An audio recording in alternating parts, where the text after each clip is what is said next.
Another installment on the basic analysis of rational functions.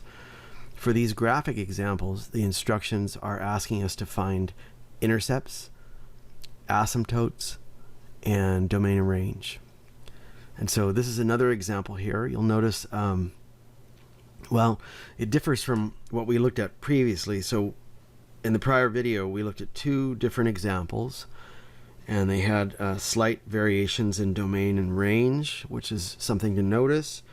Slight variations in terms of asymptotes, something to notice. And so we come to this. So you'll notice that this is typeset a little bit differently. It's got some pink dotted lines instead of blue dotted lines, but it means the same thing effectively. So you can see when you look at this graph here that we have a vertical asymptote, which is indicated by the pink dotted line that sort of superposes over the y-axis or under the y-axis, however you want to say it. And then we have another one, which is an oblique or slant asymptote here. And we were saying that generally the oblique asymptotes are not super important for us because we use graphing calculators, but nevertheless, when they present one, obviously they're going to want us to talk about that, right? So the first thing that we typically do is the intercepts.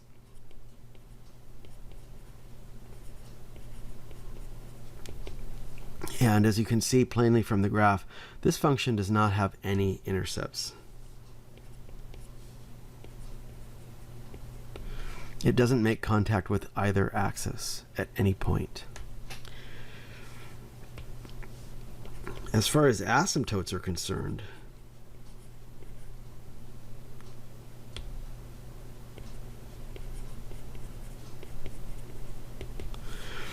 well, it has a vertical asymptote, as you can see, and that would be the line x is 0.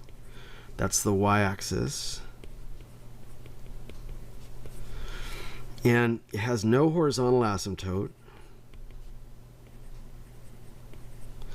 but it does have an oblique asymptote. And on the basis of what you can see there, you can see that that pink dotted line goes through the origin, and it also passes through the point -1, 1.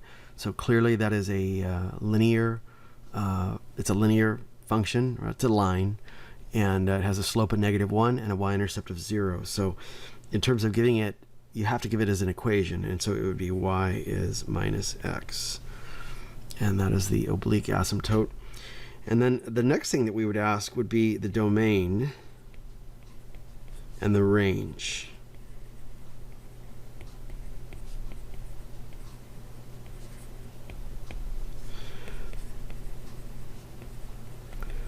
Now, we were saying the domain is where the function lives on the x-axis, and as you can see plainly, it has a vertical asymptote, which is the y-axis. So obviously that means that x is 0 would be excluded from the domain. Are there other values that are excluded? Well, there are not.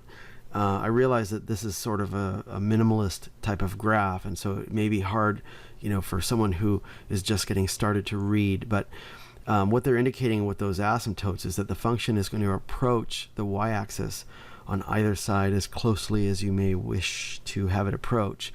And so even though x is 0 is excluded from the domain, everything else is part of the domain. And so if I were to shade that, as we've done previously, I'll leave that open circle there that I left there because that's going to be part of the domain as well, or well, it indicates something which is excluded from the domain. So the domain is going to be from -infinity to 0, union 0 to infinity, which is how we say in interval notation everything but 0. Now, as far as the range, as with the last example that we looked at in the prior video, the range is a little bit tricky on this one. So you have to notice that basically there's a gigantic gap in between this value right here, which clearly the function achieves because they marked it. I mean, it says plainly that the function has a local minimum at x is -1, and that local minimum happens to be 2, positive 2. Likewise, the function has a local maximum in the fourth quadrant down there at 1 and -2, and so it achieves that point 1, -2. But in between those 2 points, there's nothing. The function is not defined in between there. It doesn't spit out y values that are in between -2 and +2. So the domain is actually a disjoint set.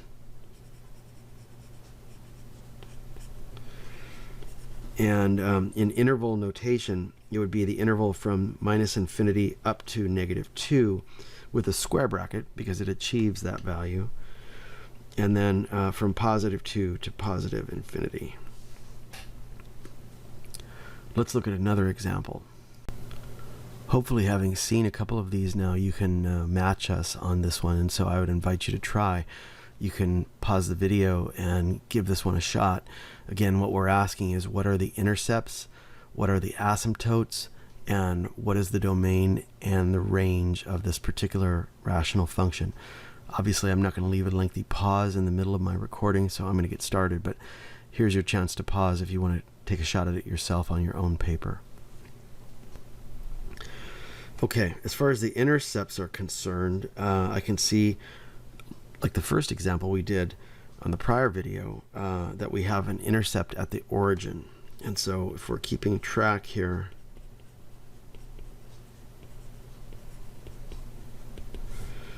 the x-intercept is x is 0, and again, if you need it as an ordered pair, it's 0, 0. The y-intercept is the same.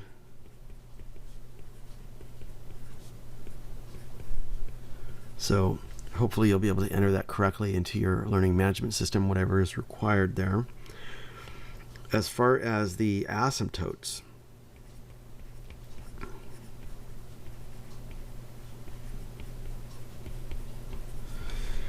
well, the way these graphs are typeset with the pink lines, you can see that we have a horizontal asymptote, which is the y-axis, the x-axis.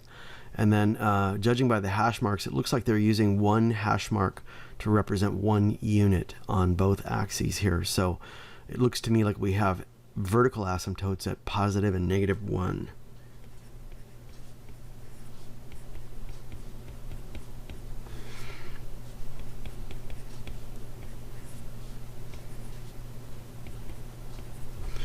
And y = 0 is just another name for the x-axis. There are no oblique asymptotes here. And so generally, if I'm silent on the topic of oblique asymptotes, that can be inferred to mean that there are none. So you only get oblique asymptotes when you have a certain relationship between the degrees of the numerator and denominator, something that'll be forthcoming in an additional example. But anyway, for the moment, this one does not have anything, so I'm not going to say anything about it. If your learning management system asks about obliques, you can judge whether it has one or not. Last thing would be domain and range.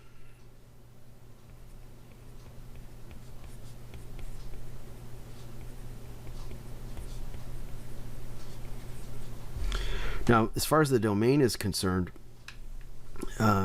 you can see that those values at positive and -1 are going to be excluded because that's where we have vertical asymptotes. So our domain, if you wanted to shade it as we've been doing, is going to be those intervals right there. And it's actually very similar to the very first example that we did in the prior video.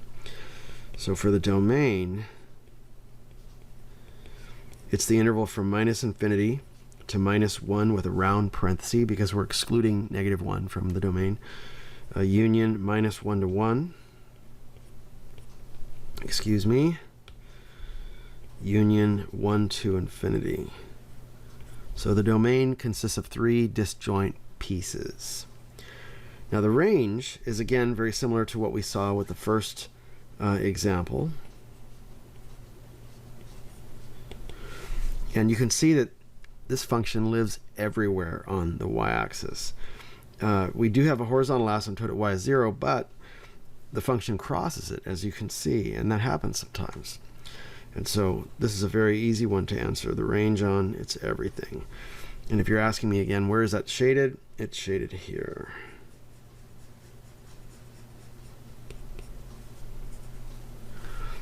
So that function lives everywhere on the y-axis. Let's see what we have next. So with this next series of examples, we're transitioning away from graphically presented examples where we ask you to analyze a graph and we're moving to analyzing something that's presented in algebraic form. And so you have to know a few things before you embark on those kinds of examples. In particular, you have to have an idea of where your asymptotes come from and how the different kinds of things like roots or zeros are going to be manifested when you look at an algebraic version of a rational function. So what we're expecting you to know is captured on this slide here and on a prior slide. This slide here. Now, before we talk in general about this, let me remind you of one thing. You may not be watching these videos in sequence. So we have kind of a standard notation that we use for a generic rational function. And we're not trying to be pedantic, but this is the generic notation that you see right here. And in order to make sense of what we're about to tell you, you have to be aware of this generic representation of a rational function. So we use a generic nth degree polynomial for the numerator. The leading coefficient is a sub n, and the constant term is a sub 0.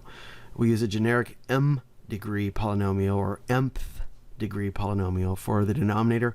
Leading coefficient is b sub m, and the constant term is b sub 0.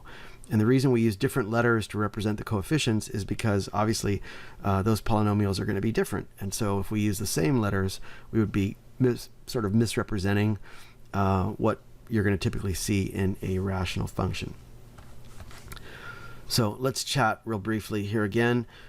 We were saying before that it's important to realize how the zeros of the numerator and denominator polynomials are going to manifest on the graph. So x-intercepts are associated with numerator zeros, and vertical asymptotes are associated with denominator zeros. And it's not quite that simple. You can find many complicated examples that, like for example, you can cause the graph of a rational expression or a rational function to have a hole in it, a discontinuity, because of cancellation of a common factor from a numerator or denominator, and so on. So it's not just totally cut and dried. It's intricate, and there's a lot of things to take note of. So can you find all this in your text? Absolutely you can. Are you going to find it all on a single thing like this? Probably not. So when you take your exams, we allow you a sheet of notes, and what I would encourage is that you want to make sure you harvest from this video what you need for that sheet of notes. That'll help you out. Let's go to the next page. So the other thing that we haven't presented up to this point is the second bullet that you see right here. And it's talking about the horizontal asymptotes. This is the most important thing to understand when you're trying to ferret out asymptotes. So the relationship between the degree of the numerator and the degree of the denominator basically is what tells you about horizontal asymptotes when you're looking at a rational function in algebraic form. If the degree of the numerator is larger than the degree of the denominator, you're not going to have a horizontal asymptote. You will have an oblique asymptote. If the degree of the numerator and the degree of the denominator are going to be the same, then you'll have a horizontal asymptote, and the location of that is going to be at the ratio of the leading coefficients a sub n over b sub m. And if the degree of the numerator is less than the degree of the denominator, then the horizontal asymptote will always be on the x-axis, also known as the line y equals 0.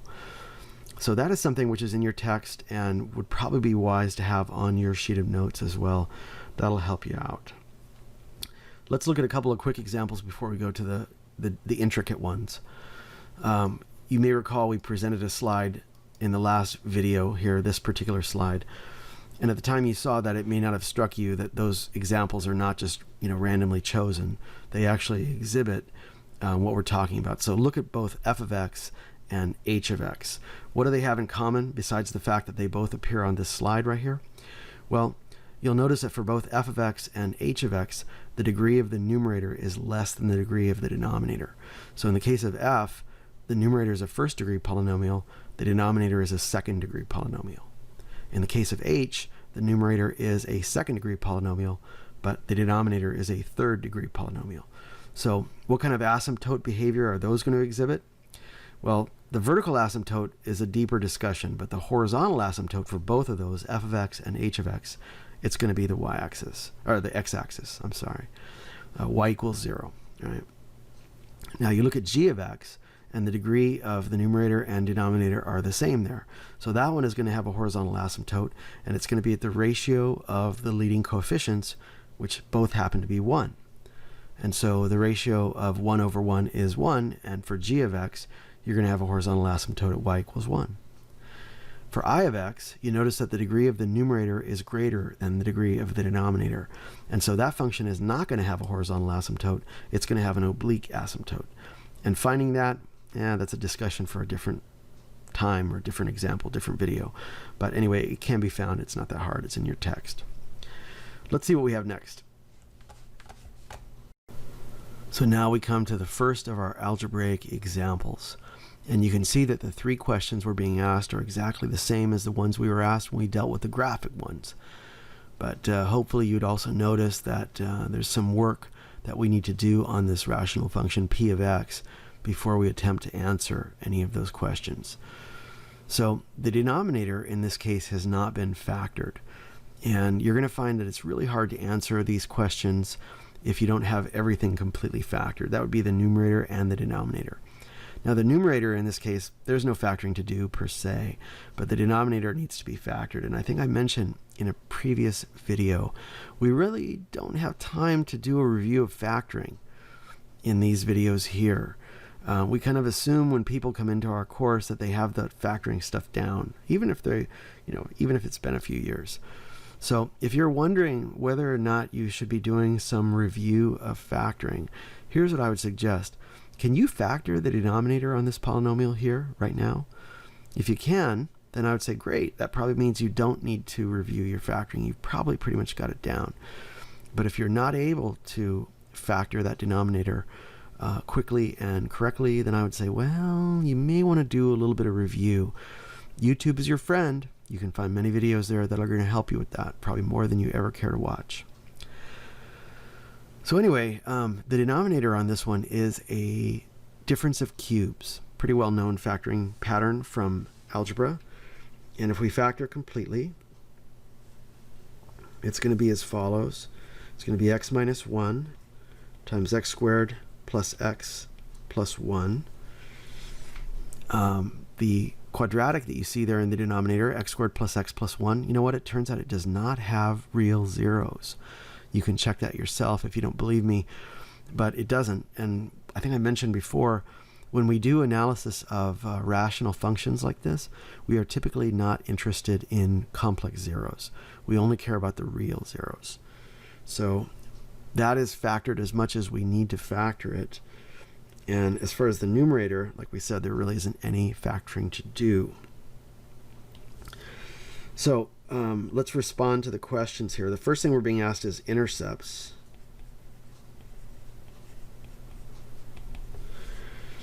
And I think I mentioned on a previous slide that the x-intercepts of a rational function come from numerator zeros.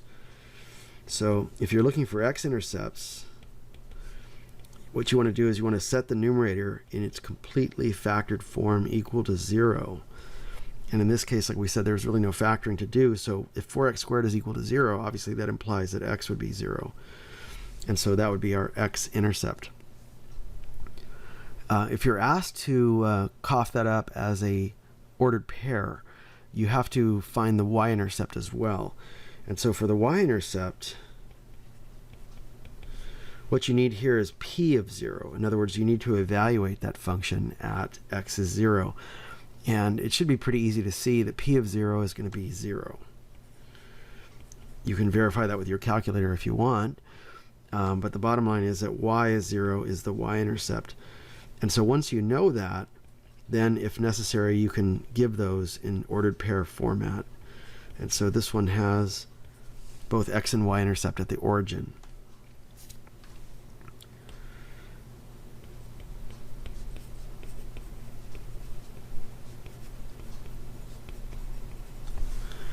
As far as the asymptotes are concerned, we said that there are 2 kinds, right? And by the way, do we have to concern ourselves with an oblique asymptote here? We don't, because if you'll notice, the degree of the numerator polynomial is 2, and the degree of the denominator polynomial is 3. And so as we were saying, when the degree of the numerator is less than the degree of the denominator, we know, third bullet here, or the third sub-bullet under horizontal asymptotes, the second bullet there, when the degree of the numerator is less than the degree of the denominator, there's going to be a horizontal asymptote at y equals 0. So we know the horizontal asymptote is taken care of. The only interest that we have is the vertical asymptote, really. And the vertical asymptote is going to come from denominator zeros. And so what may be a wise idea when you're fielding these kinds of questions here would be something like the following. You could say numerator zeros.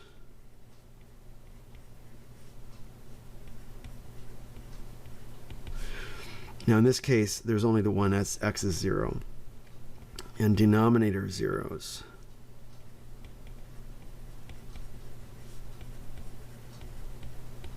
And there's only the one, it's at x is 1.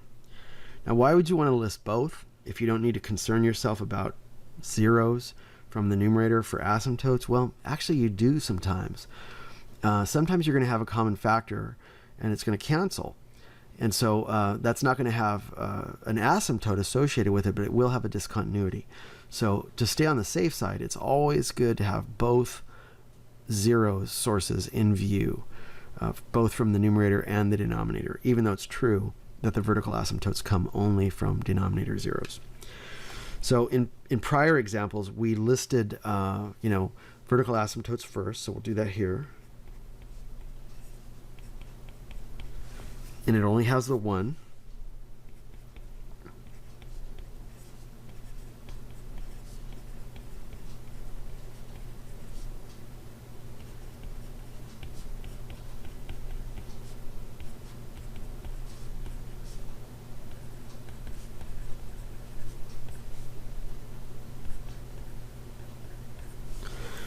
And so what I'm doing is I'm providing some justification for that horizontal asymptote there. I'm saying effectively that because the degree of the numerator is 2 and it's less than 3, which is the degree of the denominator, horizontal asymptote at y equals 0.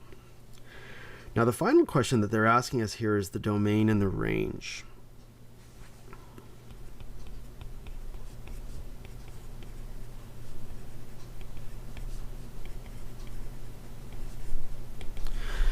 And the domain is pretty easy to answer because we want to exclude denominator zeros. And so we know we have a denominator 0 at 1, and so that's the only point that we really need to exclude here. So for the domain, we can say it's minus infinity to positive 1. And you can verify that looking at the graph if you want, but anyway, that's what it is. Now for the range, NB is the abbreviation for the Latin expression nota bene, note well. We graph this.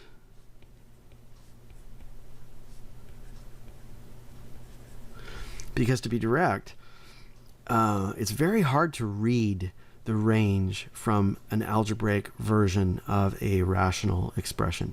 You really have to see the graph if you want to have an easy job of answering what the range is. And so I'm going to graph that.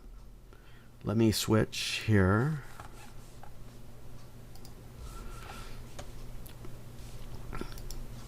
When you key in rational functions, I know it sounds crazy, but believe it or leave it, a lot of people get it wrong. And the reason is because when they look at the way we write a rational function, they don't stop to recognize that when we key it into a calculator, we need parentheses in order for the calculator to correctly digest what we're typing in. So check this out. When you key this one in here, the numerator is no problem. It's 4x squared, right? And if you want, I guess you could use, why is it not giving me that? 4x squared. Okay. We're going to divide that, but we're going to open up a quantity because our denominator is x cubed minus 1. And so we need to have that like that.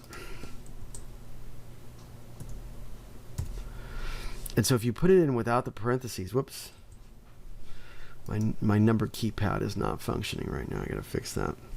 If you put it in without the parentheses, it's not going to get it correct. So when everything is said and done, let's quit this here. Just do a standard zoom. That is how the graph looks right there. Now you notice that unlike those printed graphs that we were looking at in earlier installments, there's no vertical asymptote marked there.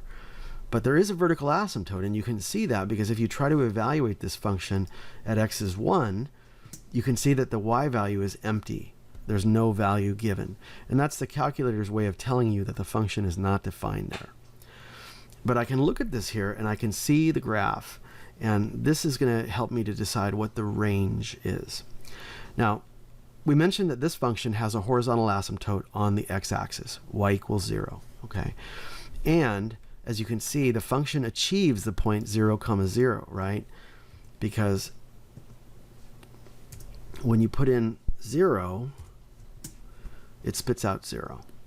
Okay, so even though it's true that the top half of the graph, which is right there in the first quadrant, is going to approach the y-axis from above, and it's going to get as close to the y-axis as you may care to have it as x gets large and positive, we don't have a hole in our range here. In other words, there's not a gap at y equals 0 because the function achieves y equals 0. So this is a really nice example. It's a little bit tricky. Most people would look at this graph and you ask them, what's the range? And they would tell you, oh, it's everything but 0. But that's exactly wrong. And so the range in this case, let me go back to the iPad here.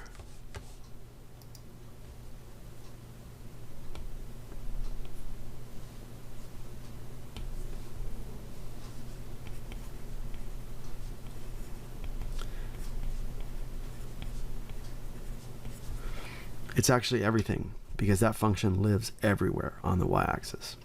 Stay tuned for the next video.